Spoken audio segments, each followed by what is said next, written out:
Hello students. तो अब हम चैप्टर 2 के एडिशनल क्वेश्चंस मैं आपको करवा रही हूँ जो बहुत इम्पोर्टेंट है। एनसीईआरटी के नहीं, एक्स्ट्रा और क्वेश्चंस आपको करवा रही हूँ। तो आपका पहला क्वेश्चन क्या है? Question number 1 is the sum of zeros of the quadratic polynomial. Again मैं आपको बोलूंगी बच्चा की पॉइंट्स, जो भी की वर्ड्स है उस पर ध्यान दो। अब बात किसकी हो रही है यहाँ पर? सम की। सम ऑफ जीरोस, की पॉइंट्स पे काम करो अपने कि the sum of zeros of the quadratic polynomial, मतलब इस पॉलिनोमियल का जो क्वाड्रेटिक, ये वाली जो क्वाड्रेटिक पॉलिनोमियल है, इसका जो सम ऑफ जीरोस है इज 3।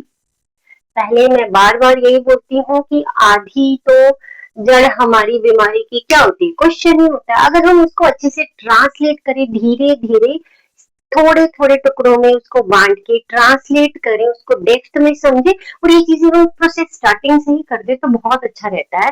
तो धीरे धीरे धीरे आपका कॉन्फिडेंस भी बनता है, क्योंकि सबसे पहले क्वेश्चन का समझ आना बहुत जरूरी है, उसके बाद आप सोल्यूशन पे आओ तो अच्छा रहेगा। नहीं तो वो क्रैमिंग करके कर लोगे तो मार्क्स नहीं आएंगे, पूरे पेपर के टाइम कंफ्यूज हो जाओगे। तो इसमें बोला गया the sum of the zeros of the quadratic polynomial this is 3, then find the value of k।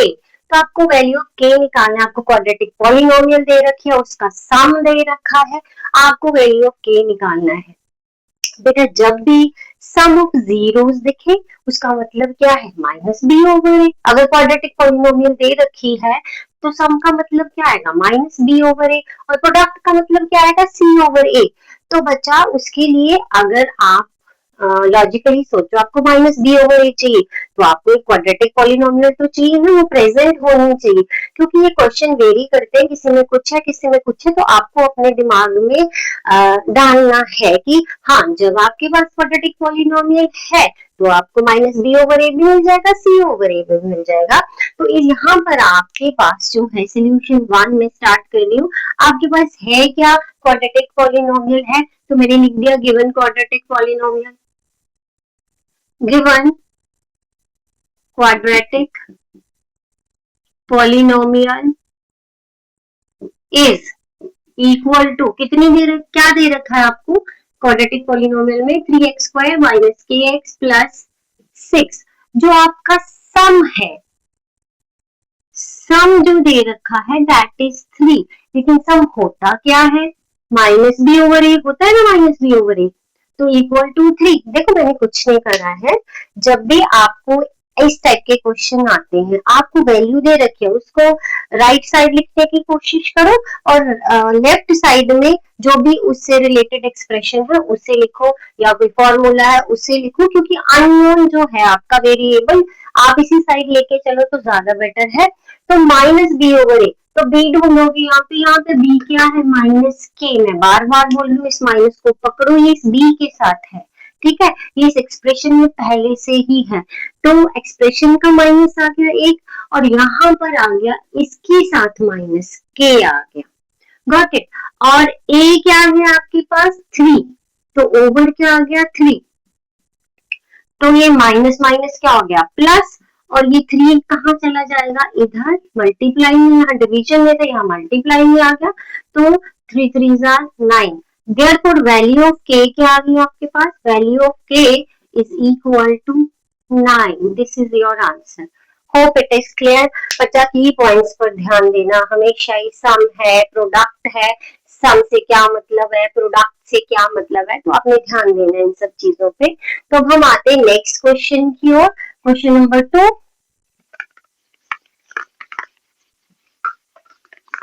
तो क्वेश्चन नंबर 2 में आपको क्या बोला गया है? अगेन बोला गया find the value of k। आपको k की वैल्यू निकालनी है इफ द क्वाड्रेटिक पॉलिनोमियल, आपके पास ये क्वाड्रेटिक पॉलिनोमियल है, has sum of zeros. Again आपके पास क्या आ रहा है? Sum of zero is half of their product. ये देखो कीवर्ड आपको ये दिमाग में रखनी है। सम ऑफ जीरोस मतलब minus B over A, product मतलब सी ओवर ए, लेकिन हाफ ऑफ देयर प्रोडक्ट मतलब हाफ इनटू सी ओवर ए आएगा। Got it. तो अब सबसे पहले हम गिवन क्वाड्रेटिक पॉलिनोमियल लिख लेते हैं। गिवन क्वाड्रेटिक पॉलिनोमियल, आपकी जो गिवन क्वाड्रेटिक पॉलिनोमियल है वो क्या है, x square minus k plus 6x plus 2k plus 1 आ गया है। ये गिवन क्वाड्रेटिक पॉलिनोमियल है। अकॉर्डिंग टू क्वेश्चन, क्वेश्चन क्या बोल रहा है, बोल रहा है question sum of the zero, जरूर बोलता है, मेरी लैंग्वेज में तो बोलता है भाई। बोलना मतलब क्या है, ट्रांसलेट करो भाई, समझाता है क्या करना है। ट्रांसलेट करोगे तो खुद ब खुद सारी चीजें क्लियर हो जाती है, बट ट्रांसलेशन तो करना पड़ेगा। सम ऑफ जीरो इज मतलब equal to half of their product, half of their product, ठीक है। सम मतलब sum of zero, alpha plus beta की बात हो रही है। हाफ मतलब हाफ 1/2, प्रोडक्ट मतलब अल्फा इंटू बीटा, ठीक है। सम जो होता है that is minus B over A, product जो होता है that is C over A. आप सीधा भी ए को यहाँ से कट कर सकते हो, ठीक है। तो आपके पास बचा क्या, माइनस बी बचा और हाफ इंटू क्या बचा, सी। तो माइनस बी रख दो यहाँ से, देखो माइनस एक फिर से इसके साथ है और एक वहां पर भी है, तो ये आया आपके पास minus k plus 6 is equal to half into c. What is c here? ये c है, constant term की बात हो रही है। 2 into 2k plus 1, ये 2 और ये 2 क्या हो गए, कैंसिल हो गए।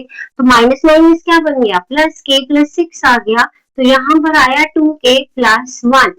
तो अब आप आगे चलेंगे तो आप k की फैमिली कर लो एक साइड और कांस्टेंट की फैमिली एक साइड, क्योंकि हमें k निकालना है। लेफ्ट साइड ले आओ भाई उसे, k आ गया माइनस 2k, क्योंकि ये प्लस का था इधर आके माइनस का, ये प्लस का 6 है उधर जाके क्या हो जाएगा माइनस का। तो ये आ गया आपके पास 1 माइनस 6। तो यहाँ पर आ गया माइनस k, क्योंकि यहाँ पर माइनस 2 है और यहाँ 1 है वो प्लस का है। तो ये ऐसे माइनस 2 प्लस 1, तो बच्चा डिफरेंट साइन है माइनस होगा। पहले तो माइनस कर दो, सब्ट्रैक्ट करो, उसके बाद देखो बड़ा कौन है, बड़ा 2 है तो उसके आगे जो साइन आ रहा है वही लगेगा। तो माइनस अगेन माइनस 6 है 1 है तो अगेन दो ऑपोजिट साइन है माइनस। सबसे पहले जब भी दो डिफरेंट साइन दिखते हैं एडिशन सब्ट्रैक्शन, सबसे पहला काम होता है माइनस। अब दिमाग में रखना मुझे पहले सब्ट्रैक्ट करना है, सब्ट्रैक्ट के बाद सोचना है दोनों में से बड़ा कौन है। बड़ा 6 है तो -5 आएगा। ये बहुत से, मुझे लगता है 60 to 70% स्टूडेंट जो है इनमें मिस्टेक करते हैं, मैंने देखा है, मैं ऑफलाइन करवाती हूँ। तो बच्चा इस चीज का, छोटी क्लासेस के कॉन्सेप्ट है, इंटीजर्स के कॉन्सेप्ट है, पर बच्चे 10th तक भी गड़बड़ करते रहते हैं इस पे, तो थोड़ा ध्यान रखना आपने। तो ये माइनस माइनस क्या हो जाएगा, कैंसिल, तो k क्या आ गया 5। तो उन्होंने बोला क्या, find the value of k, therefore the value of k is, the value of k is equal to 5। Hope आपको समझ आया होगा सब। अगर आपको मेरा पढ़ाया हुआ समझ आ रहा है तो please subscribe my channel, comment कीजिए, लाइक कीजिए, नीड योर सपोर्ट।